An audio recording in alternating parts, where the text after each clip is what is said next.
Kindly join with me to chant Gayatri Mahamantra 3 times with your back straight, hands in your laps, left beneath the right, in a contemplative mood.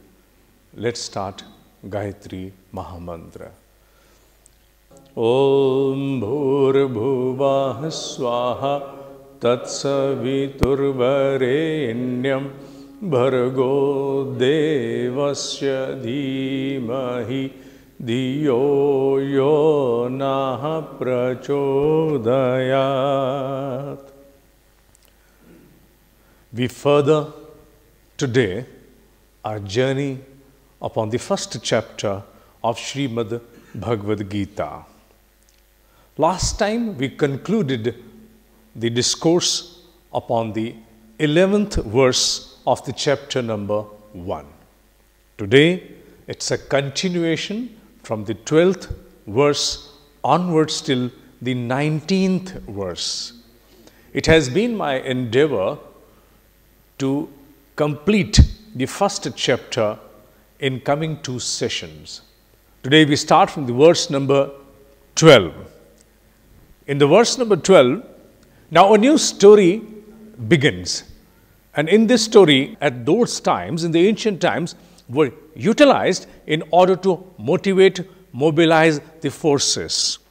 Even today, as we know, that whenever the army moves, especially the infantry, each segment of the army has its own respective band.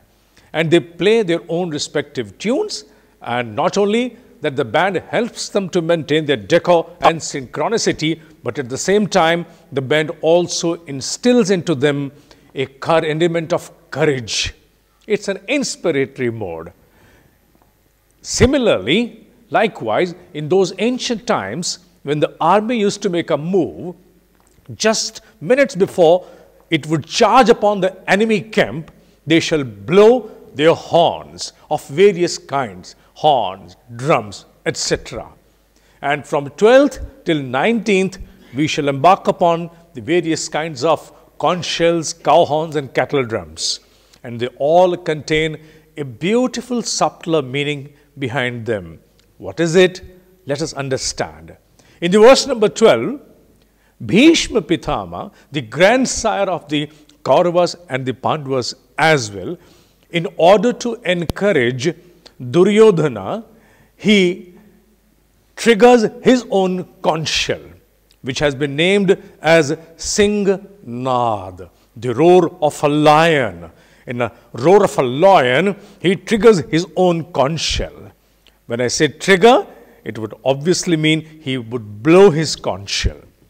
Now, As Duryodhan was in absolute confidence till the verse number 11 that we have all formidable perpetrators and penetrators and we would thwart all efforts of the Pandavas, still he was not able to gather the due endorsement from his master, his guru, his teacher, Drona. Generally, when we embark upon a conversation, either it is with someone who is sitting right in front or with someone on telephone, we make it a point that we also seek an endorsement from the other side in order to ascertain that the other person is able to gather our viewpoint. You can recollect any of your telephonic conversation when you are talking and explaining something and there is no sound or affirmative from the other side, then you question, are you there? Are you listening to me or not?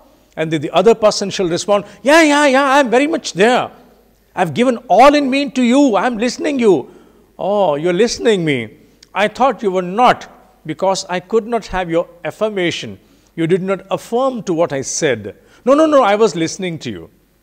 Likewise, Drona, although he has utilized a couple of verses in order to explain the warriors on the battleground, yet Drona chooses to remain silent. And when Drona chooses to remain silent, an element of scare, which has not been mentioned in the Bhagavad Gita, but it is a reading between the lines, somewhere Duryodhan is under a fear, an apprehension of losing the battle. Finding Duryodhan in a spell of dismay and fear, Bhishma Pitama takes over the charge, and in order to instill confidence in Duryodhana, he blows his conch shell that I mentioned before by the name, the roar of a lion, Singanad. Now here the point is, why is Duryodhan under the spell of a fear? As I told it last time, these characters are the personification of the subtler movements that transpire within a human being. Duryodhan in allegory is a name ascribed to the materialistic desire, the obstinate materialistic desire. And Drona is a name which under allegory has been ascribed to the propensities in all human beings, the hardened habits. As the yogi mentions, that in case if a human being is able to relinquish his desires and propensities, right at that same moment, he or she shall be able to realize one's own true self. What does it mean? It means in order to perpetuate or in order to continue the journey of a soul on this planet of delusion, the matrix, there is a need, a mandatory need for the desire and propensity to stage the entire drama.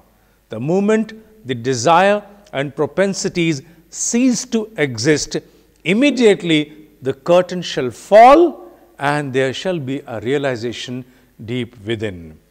And who is the one who is experiencing the playwork of the desire and the propensity? It is Bhishma. It is Bhishma. Bhishma, the realization, the experience of the isness within a human being, the most apparent isness that I exist.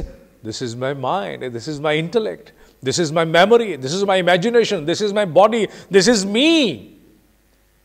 If I choose to create and coin a word, the meanness in me, not the meanness, the me-ness in me, of the isness, the outcome of the isness, the meanness in me is Bhishma Pitama. And Bhishma Pitama shall sustain only through the desire and propensity. Duryodhan and Drona, the unleaven Bhishma Pitama till the last. And here, Bhishma Pitama, finding Duryodhana falling towards the state of dismay and fear, immediately blows his conch shell as a roar of a lion. What is the conch shell of a roar of a lion? All those seekers who have been associated with me since last couple of years would recall, whenever we embark on any meditative exercise, any contemplative exercise, whether it is Nad Yoga or it's any other kind of a contemplation, how do we start? We start by regulating our breath. We start by attributing and allocating our entire awareness upon our breath. How do we start? We start by saying, take a deep, gentle breath. The depths of your breath should go down to your navel. Feel it, the depth of the navel in your lumbar zone. Gentle breath. Effortless breath. You should not be able to feel the inflow and outflow of breath. As I term it in Hindi, Abhas Rahit Shwas. You should not be able to even realize that you're breathing. You should be so regulated, so slow and gentle. And we exert our awareness to regulate the breath. And gradually, the gentle pace of the breath reduces, and we allocate more concentration and awareness to regulate that. And as we are able to regulate the breath to its minimal levels, what happens?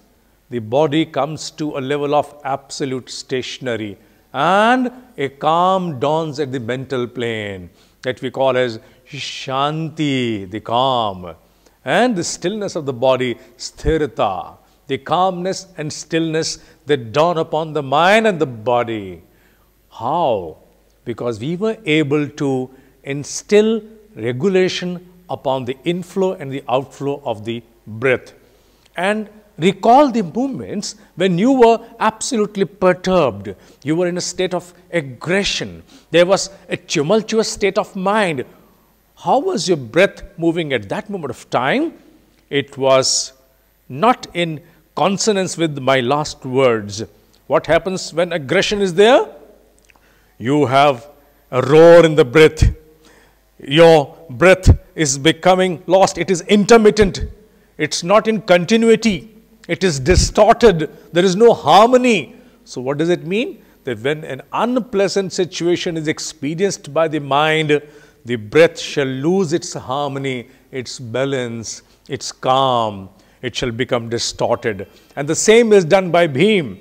By creating a lion's roar, through his conch shell, the Bhishma also is trying to instill confidence to Duryodhana. Do not worry. I am the cause of the fear. I shall immediately trigger the fear into a seeker as and when he would embark upon the journey of contemplation. What does happen in the journey of contemplation? Those seekers, especially who have been meditating since last couple of years, shall recall that when we go deeper into that contemplative state, we transcend into deeper meditation. What has happened? We lose the count and awareness of the breath. We forget that we were breathing or not.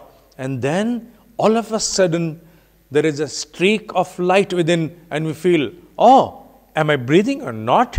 Oh, I'm not breathing. And since we have been programmed accordingly that we survive only by breath.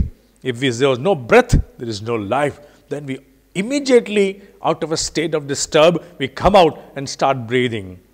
Something similar has been triggered by Bhishma in order to install confidence to Duryodhana, that materialistic desire and the propensity along with, do not worry. I have blown my conch shell of disturb and tumultuousness, and now the seeker shall not anymore remain in the state of harmony and calm.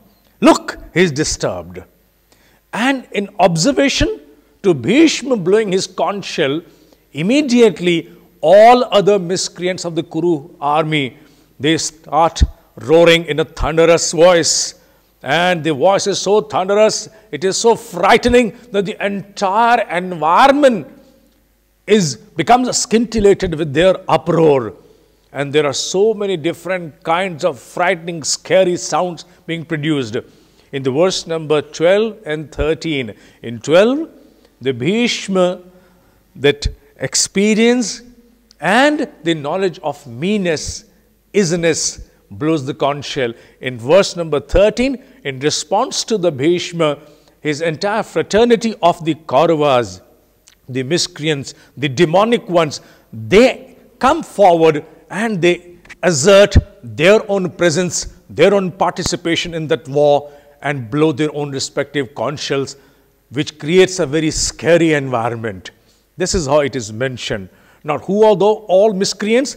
They are the ones that were mentioned in the last discourse in which I embarked upon this shloka, verse number 7 to 11.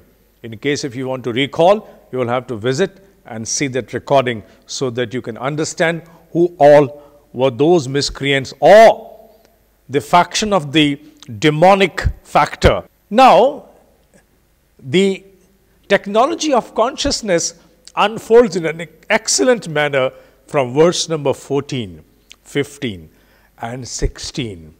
Verse number 14, 15 and 16. They are hardcore concealments of the technology of consciousness. In verse number 14, it makes a mention. Let me simply chant a small verse from here. It says, Tatah Shvedhar Yukte Mahati Chandane Sthitau Madhavah Pandaschaiv Divyo Shankho Pradatmatuhu. Now here it says, embarked upon or stationed in or riding upon a chariot driven by white stallion, white horses. Now you have to understand, number one, there is a mention to a chariot, and number two, there is a mention to white stallions, white horses.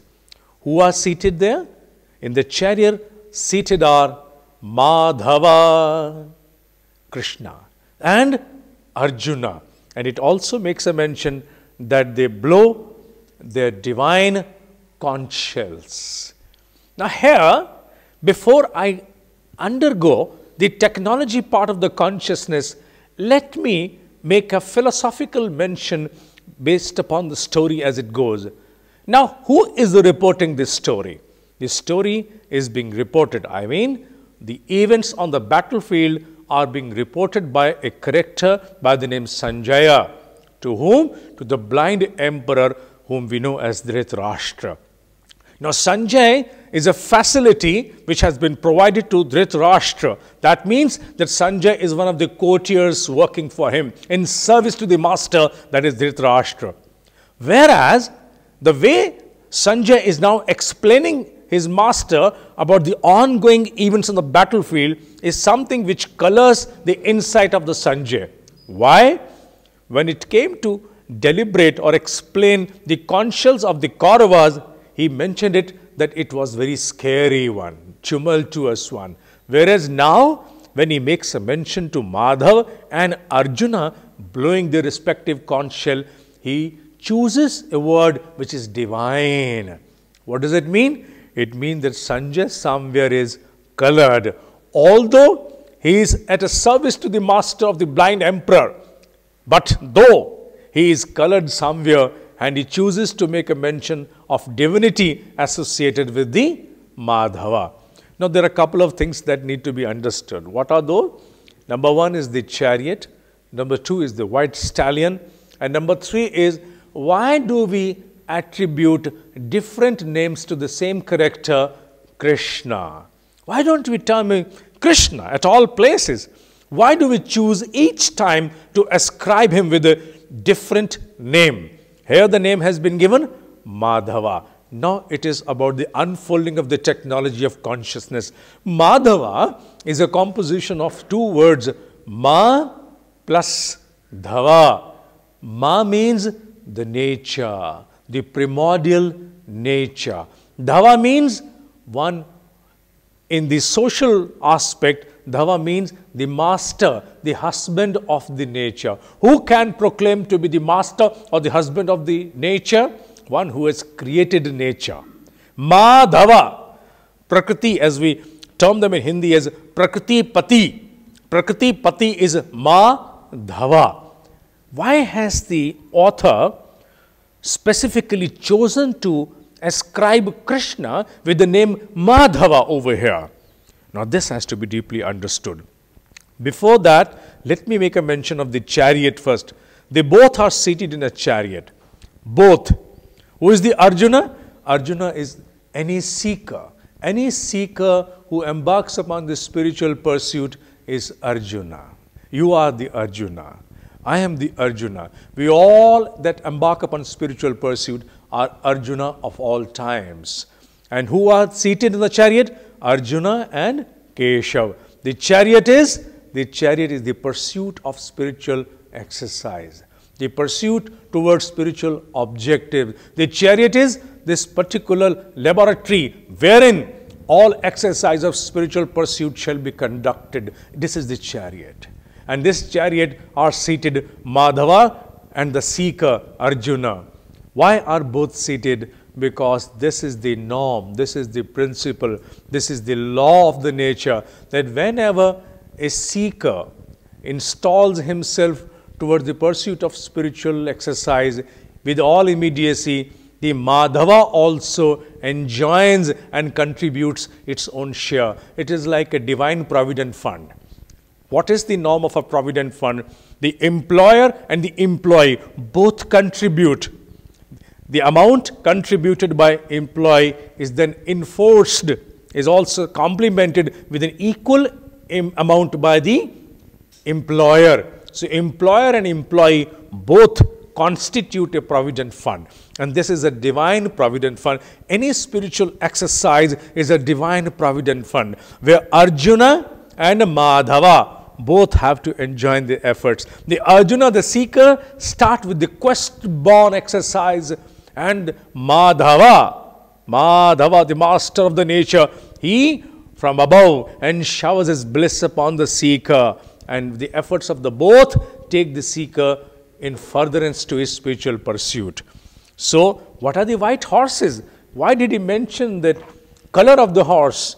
He could have very easily said that Madhav and Arjuna are seated in a chariot. What was the need for him to make a mention about the color of the horse? He has been so precise and particular. You are coming in a vehicle, and Sanjay has specifically chosen to mention the color of the vehicle. White horses. White horses mean the kind of emanation, the light, the enlightenment which a seeker is experiencing in different forms and of different kinds while in his contemplative mood. When a seeker is engaged in his contemplative exercise, the lights appear before him. They have been mentioned as the white stallions. That white light, tamsoma jyotirgamaya. Madhava has to be rightly understood here. Madhava means from where the nature comes into existence. One who is the source of entire creation. Without him, there is no creation. There is no existence of any kind. He is Madhava. In the next verse, let me come down to the next verse, verse number 15. And in number 15, now they are ascribing specific names to their respective conch shells. The conch shells blown by Keshava, Arjuna and rest of his brother. Before I come down to the respective conch shells of the brothers, let me start with the one which was blown by the Keshav, the Krishna, the Madhava. Here again, in a sagacious manner, the author has chosen to attribute a different name to the same Madhava. Earlier it was Madhava, from where the nature comes into form. Here he says, Panchajanyam Rishikesho Devadattam Dhananjaya. Panchajanyam. Panchajanyam is the name of the conch shell of the Krishna.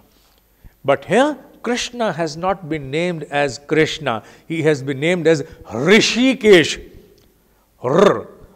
H-R. H, if I say it, H-R-R-I-S-H-K-E-S-H.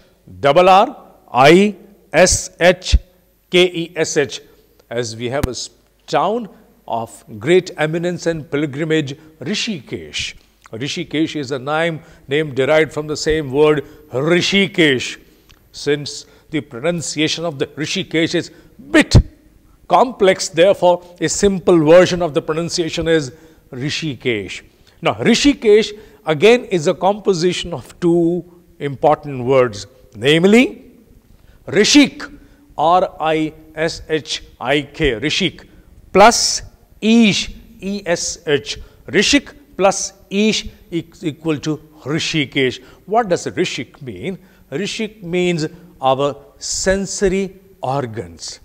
The knowledge-oriented sensory organs are named as Rishik. And what is the Ish? One whose discipline is installed upon them. One who is in control of them. One who propels them. One who controls them is the Ish. Ish is the discipline. One under whose discipline the sensory organs operate is termed as Rishikesh. And Rishikesh is a name, another name to Krishna. Here it says that Krishna blows his conch shell by the name Panchajanya.